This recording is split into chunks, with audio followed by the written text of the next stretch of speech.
This weekend challenged our gear and our grit as we faced Mother Nature's Arctic fury. We knew the weather would throw everything at us, but we had a mission to track down the forgotten towns of Texas and the stories they left behind. Ghost towns. There's something haunting about the places the world has moved past. Texas is full of them. Small towns swallowed by brush, forgotten by the maps. The roads here weren't paved for comfort. They were carved by grit and determination. You can still feel the lives that once walked these paths, the stories etched into every stone. It's not just buildings or cemeteries. It's the spirit of the people, the faith that kept them going. Over the next year, we're following their footsteps, hunting the ghosts they left behind. This is the Texas Ghost Town series.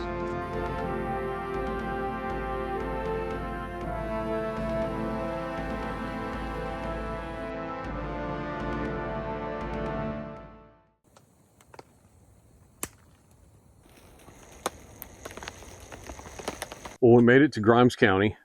Late night arrival. That's been the trend here lately, but we're glad to be out here.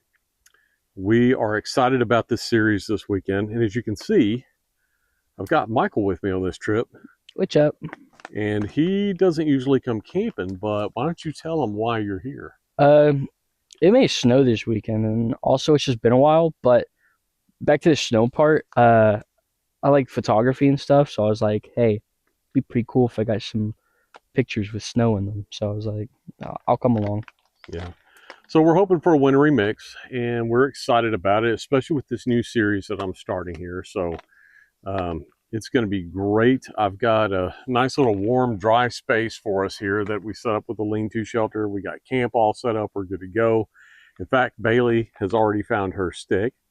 Speaking of my stubborn dog, this weekend it's supposed to get, I don't know, like in the 30s and 40s tomorrow, which is Saturday, and Sunday we could see temperatures as low as 18. It's Texas weather, y'all. You never know really what it's going to do. But anyway, I ordered a coat for Her Highness, but she freaks out. She will not put it on, especially when I try to get it around her back legs. She just freaks out. So just know she's going to be fine, stubborn little princess as she is. I brought extra blankets and everything. If it gets too much for her outside, I can put her in the tent. So I just wanted to just stop the comments now. So I tried, and I may try again tomorrow to see if I can get it on her, but she just was not having it whenever it came in. But for now, I'm hungry. Yeah, I'm hungry too. Okay, I think we're going to see if we can rustle up some dinner, and Bailey wants to play fetch. See you in a few.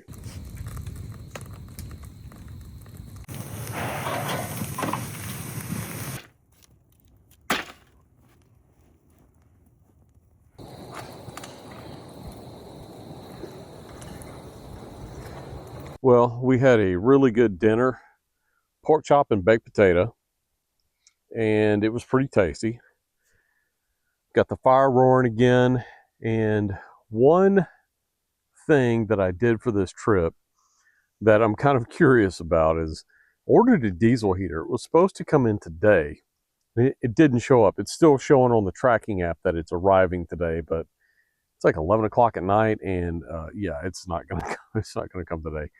But if it ends up showing up tomorrow, I'm not that far away from home, and I can make arrangements to have it brought out here because I'm probably going to need it.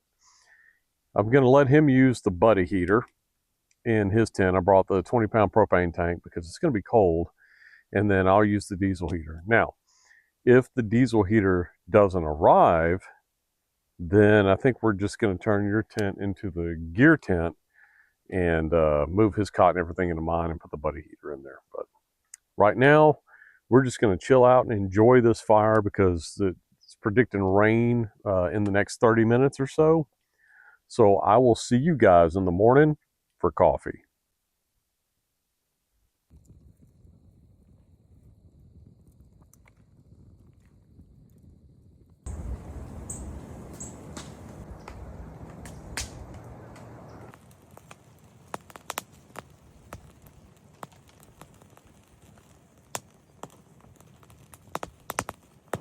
Shelter blew down in the middle of the night sometimes, so my chair got soaked. And now the fire, because the wood got soaked and the fire pit got soaked, is having a little bit more of a difficult time lighting this morning. So we're going to give it a little bit of help.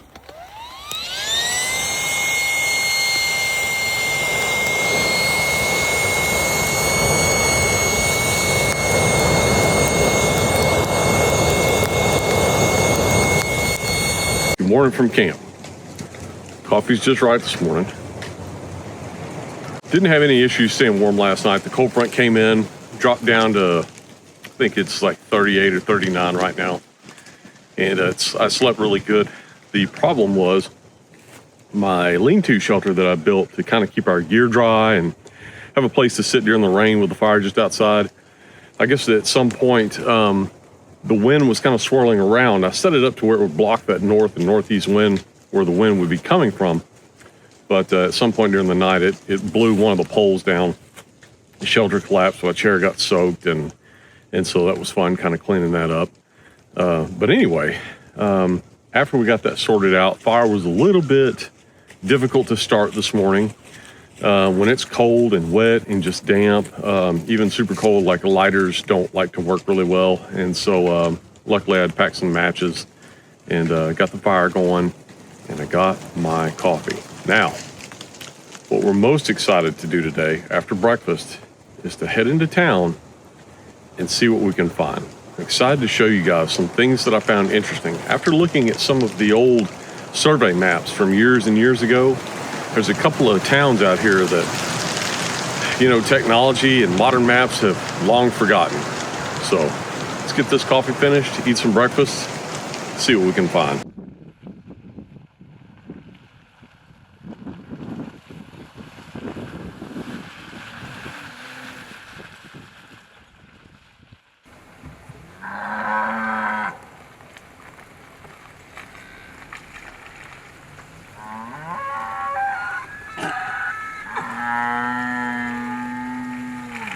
Our first stop this weekend is the Steinhagen Log Cabin here in Anderson. Built in the 1800s, it stands as a silent witness to the lives of settlers who carved homes out of the dense East Texas piney woods. Though no one is allowed inside, the cabin is fragile and has weathered generations of storms. Every log tells a story of hard work, faith, and determination. You can imagine families gathering around the hearth, children playing on rough-hewn floors, and the quiet of a world untouched by time. From the outside, the chinking between the logs, the weathered doors, and the leaning structure all hint at the grit it took to survive here. Walking around the cabin and its surroundings, you start to understand the spirit of these early Texans, people who built, labored, and believed in a future for this land, even when it seemed impossible. Every weathered board, every worn corner is a reminder of lives lived long before the modern world touched this county. From here, we'll continue deeper into Grimes County, following the footprints of settlers who left behind more than buildings. They left their faith, their grit, and their mark on history. Apolonia was once a small, thriving town of timber and grit.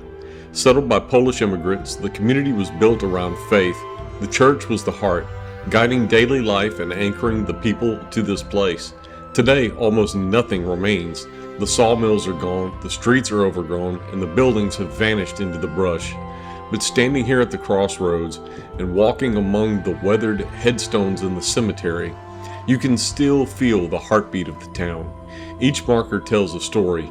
Families who endured harsh winters, children who grew up knowing hard work was a way of life, settlers who held fast to their beliefs even when the world moved on. This was a place of perseverance, hope, and community, and even in its silence, it leaves a presence you can almost hear. To understand why towns like Apolonia faded, you have to start here. In the 1840s, Fanthorp Inn was the lifeline of this region, a stop for stagecoaches, travelers, and settlers moving across the Republic of Texas. Every road led here, every story passed through these doors. When the stage lines died and the railroad chose a different path, the towns that depended on this place began to disappear. This is where the ghost of Grimes County began. We just pulled up to the Fanthorp Inn. And it was nice enough to meet Chandler here, who's going to give us some information and kind of walk us around and give us a little history about this place. Sure. The Fanthorp Inn is a historic stagecoach stop and inn. It operated from 1834 to 1868. The way that the rooms are laid out is the way you would have seen it in the year 1850. The story of the place will begin in the parlor over here.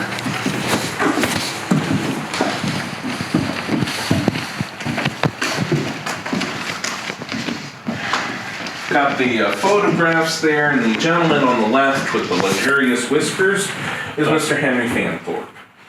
He was born in Lincolnshire, England in 1790. Came to the United States in 1818, then made his way to Texas in 1831. When he got here, he purchased a quarter league of land, which is 1,107 acres. He paid for that with $76.61 and a horse. Well, it'd be nice to be able to do that now. Yeah. If you like, you can climb up these stairs and take a look at the hotel rooms.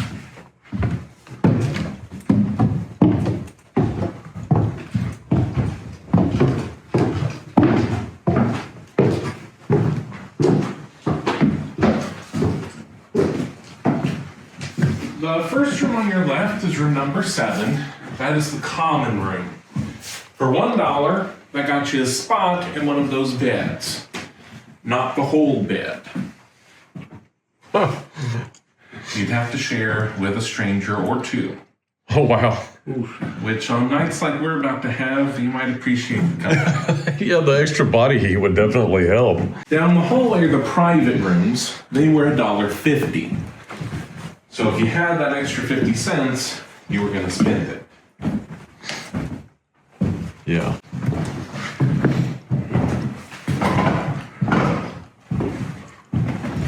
There are a few other notable guests that we can confirm stayed here. Dr. Anson Jones, the last president of Texas, stayed here several times, actually co-founded a college here in Anderson with Henry Fanthorp. And then the last vice president of Texas, Kenneth Anderson. He stayed here and he passed away here. He's buried in a cemetery across the street. They changed the name of this town to Anderson in his honor. Part of your $1 or $1.50 got you 2 meals in here. This inn was described by one guest as being one of the finest inns in the South. A lot of that had to do with the food that Henry was serving. Fresh beef, fresh chicken, turkey, venison, lamb, ham, duck, milk, cream, and butter on the table year-round. Right here is a sugar loaf. White sugar was not a part of everyone's regular diet. It was very expensive, a real luxury. To come in here and see a mound of it on the table like this was remarkable. They would have taken sugar nippers to nip off a piece of sugar, put into their coffee or tea. The coffee that was served here at Fanthorp was described as being so strong it could bear up an iron wedge. My kind of coffee. Above the table, we have what are called punkas or shoe flies. There would be an enslaved child who would stand here and operate the device while people were eating. That would hopefully keep the flies off the food, make a little bit of breeze in the hot Texas summers. And these punkas are the original ones that were hanging in this room in 1850. We do run the stagecoach 6 times a year, and those events are posted on our Facebook page and on visitfanthorpinn.com. Oh, I get it. And then the cemetery across the street is also part of our property, final resting place of all the family members and the last vice president of Texas. Nice. Okay, so the barn that way, right? Uh-huh. Hey, well, thank you so much. Yeah. Appreciate it, Chandler. Thank you so much.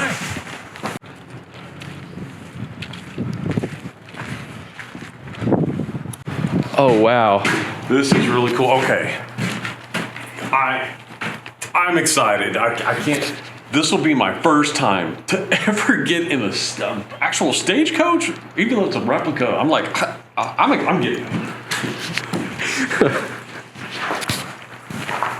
Oh my gosh.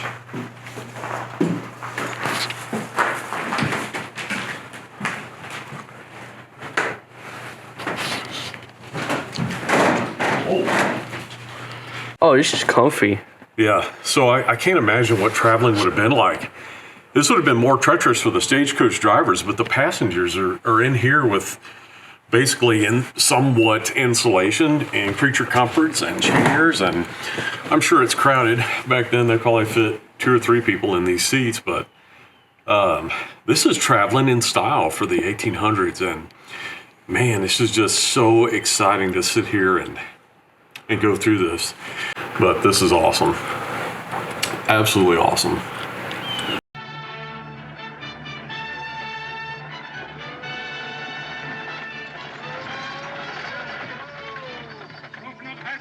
If you were anybody, amongst anybody in this area in the 1850s, then you probably knew about the Piedmont Springs Resort.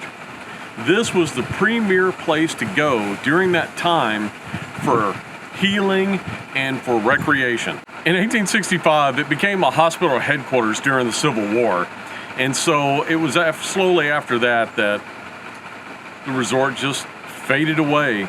Largely in part because what we mentioned earlier is this area, the railroad bypassed it, went down into Navasota. So when the stagecoaches stopped rolling through, that's where a lot of these little ghost towns came from. They're just a part of history now. And so it's just interesting to know that behind me lies the Piedmont Springs Resort with the sulfur springs that I didn't even know that we had in this area.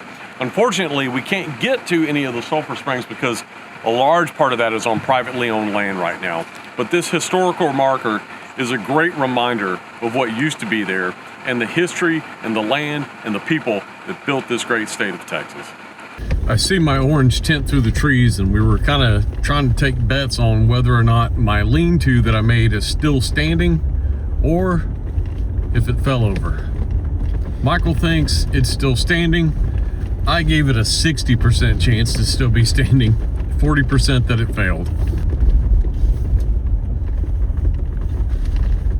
It is still standing.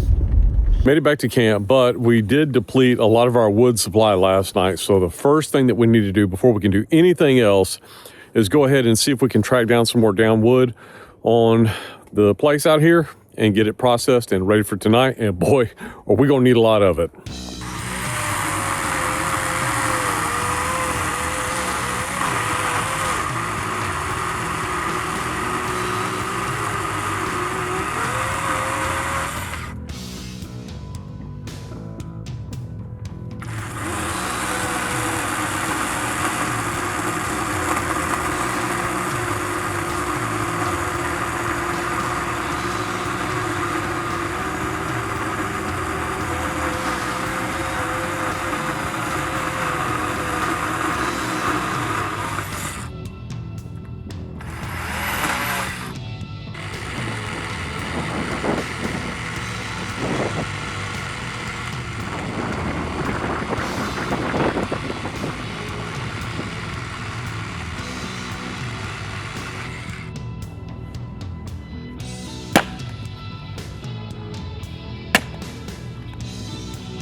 All right, we were about to start cooking the steaks and the potatoes for tonight's dinner.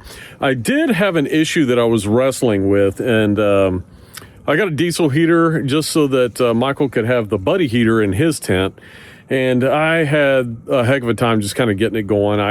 I wired it to like a cigarette plug adapter to plug into my power station, but apparently my power stations, any power station with just the DC connection's not really powerful enough to let it get going to get those glow plugs hot enough. So I ended up, what I did was I started the Jeep and I ran it off that.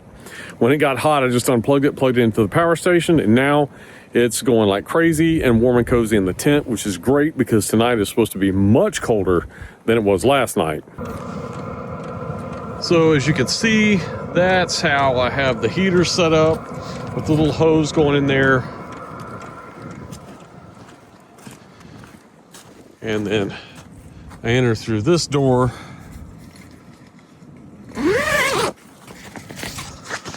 Warm and cozy on the inside. Oh man, it feels good in there. And then Bailey's got her bed right there. So we are in good shape for the night. Nothing beats wrapping up the day except sitting by a warm fire.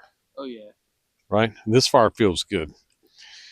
He's been in charge of it this evening, so he's done a really good job. In fact, he's in charge of our baked potatoes that are on there as well. And it gets a little closer to time. We're going to pull our steaks off, but we had a pretty adventurous day, wouldn't you say? Yeah. What was your favorite part of the day? Honestly, the inn.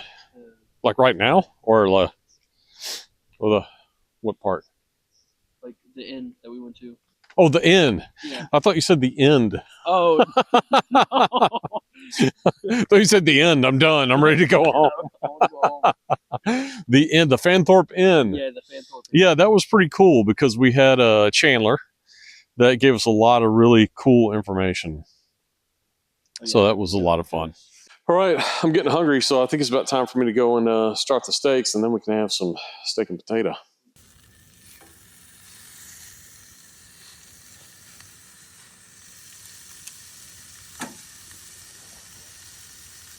It has been a day, and we're ending it the right way, and that's with some hot chocolate. But it is cold, and the temperatures are dropping. It's supposed to be 28 when we wake up in the morning, so we'll see. But that's all for tonight. I hope you guys sleep well, and I'll see you in the morning for some coffee.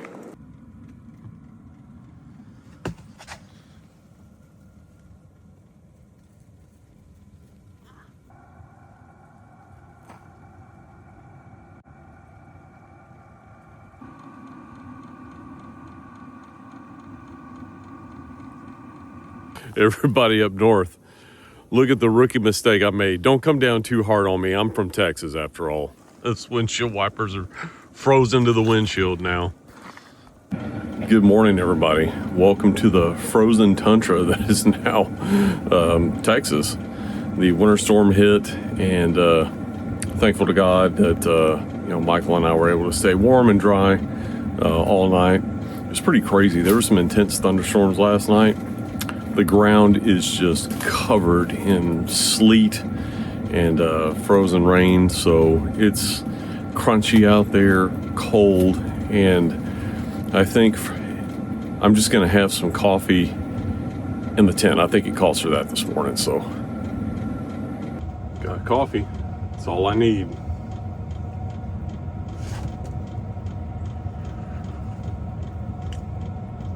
I think the plan for this morning is we have to pack up, but we also don't want to pass up the opportunity to look around, get some good photos, and just kind of enjoy what Mother Nature brought to us, because being in Texas, we don't get this often. Now, on a serious note, we have to be very careful traveling back home, so I'm going to try to avoid any elevated surfaces, and if I do encounter any bridges, I'm just going to go very slow. And we'll just take our time getting home, because safety is the most important thing, since we are crazy enough to be out camping in weather like this. I think the temperature this morning is in the 20s. I want to say it's like 27 this morning. And that's cold, y'all. Really cold. But the diesel heater did great last night. I tried to keep it on like the lowest settings, so I think the tent probably hovered around right at 60 degrees.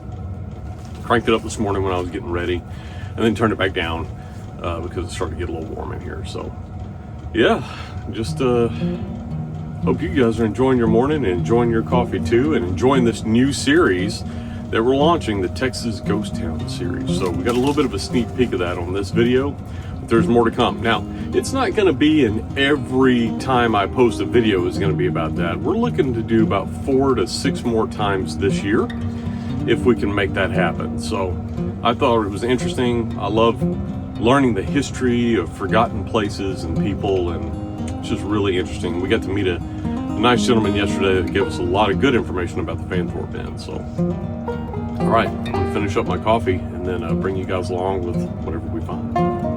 We're in the process of packing up. We're just down to about the tent and the lean-to shelter, and he finally got what he came here for. What are you doing right now? It's snowing. You can't see it, but it's snowing. Yeah, the very slightest little snowflakes are falling down, so we finally got to see a little bit of snow anyway. Guys, we're getting there. I have a whole new respect for people that camp regularly in weather like this. We wanted to experience it, and Mother Nature has brought the full-on experience. This is what we got left. We're just kind of loading up right now. But yeah, I'm gonna keep you guys with me until I get home, so you guys know, because I'm sure I'll get comments asking if we made it safely. So I'll keep you guys with me all the way home.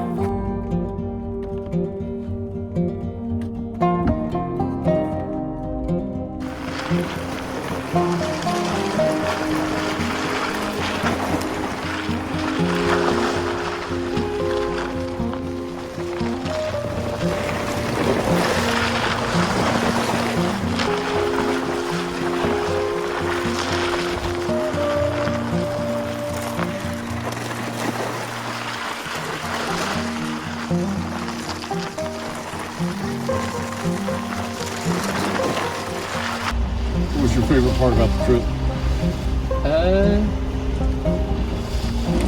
My favorite part is that my beard is finally thawing from the ice that formed on my beard and mustache when we were packing up. That was hilarious. I think probably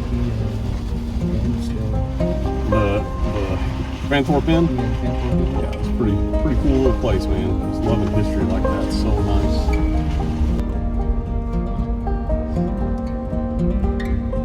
It looks like the roads are drivable. I got out and I touched the pavement, and it's kind of slushy. It's almost like they came through and they treated the roads, and you can tell that there's tire tracks on the roads too, where people have been driving down this road. I'm just taking it super slow and super easy. We're in no rush to get home.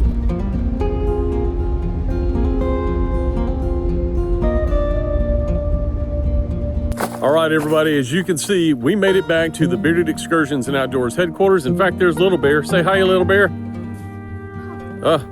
So anyway, it was a great trip overall. We had a really good time out there. Looking forward to exploring more areas and ghost towns in this new series, and I hope to see you guys down the trail or around the campfire.